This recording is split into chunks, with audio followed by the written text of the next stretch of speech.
वधू बद्दल तुमच्या काय अपेक्षा आहेत ते सांगा ना रे. अरे ना मला वाटतं मुलगी साधारण 32वी तरी शिकलेली असावी. नाही नाही नाही काहीच नाही होणार. छुप्पनावी तरी शिकली पाहिजे तर मजा येणार रे.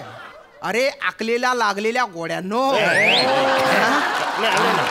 दलिंदरांनो, अरे बरेच जण ना 15वी पर्यंत शिकतात बुवा, आणि जे हुशार असतात ना मास्टर डिग्री करतात ते 17वी पर्यंत शिकतात. तुम्ही काय लावलं रे 32वी 56वी? तुम्ही किती शिकलेले रे? ऍक्च्युली आम्ही 3री मध्ये माझे 2 विषय एटीकेटी. 3रीत एटीकेटी लागली तुला? अरे तुझ्या आयुष्याला एटीकेटी लागलेली रे. अरे डोभ्या, हजारे मॅडम असं म्हटलं तरी 3रीत पास करून टाकतात. तिथे पण माती खाल्ली ना तू. म्हणजे 2च.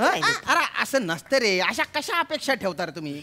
सामान्य लोकांच्या अपेक्षांचं काहीच नाही करे. म्हणजे सामान्य माणसानं बा भरत काम करणारी पोरगी पाहिजे, शिवण काम करणारी पाहिजे, असं काही आहे का? म्हणजे आवरी कामं नाही आली तरी चालेल, पण ती गवंडी काम तिला यायला पाहिजे. बा तो डिटेलिंगचा बादशाह.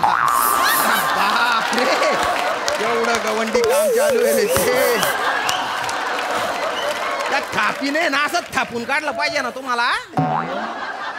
गवंडी काम करणारी बायको काय आला पाहिजे? काय झालंय आमचं ते बाथरूम मधलं जो टॉयलेट आहे ना ते टॉयलेट मधलं बाथरूम नसते रे.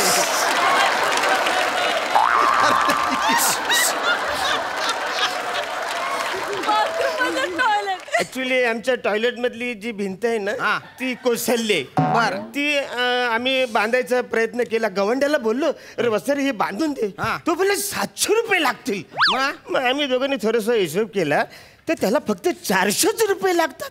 300 रुपये वाचायला तो एक्स्ट्रा मागतोय. म्हणून त्याच्या नाकावर टिचून आम्हाला ती भिंत बांधायची, ती पण फुकट. अरे मग त्यासाठी लग्न करता का रे? नाही त्या गवंडाची चांगली जिरवायची आता. ही जी टॉयलेटची उरलेली भिंत आहे ना ती अंगावर पडून मरत का नाही रे तुम्ही? पूर्ण एपिसोड पाहण्यासाठी आताच डाउनलोड करा अल्ट्रा झकास मराठी OTT ॲप.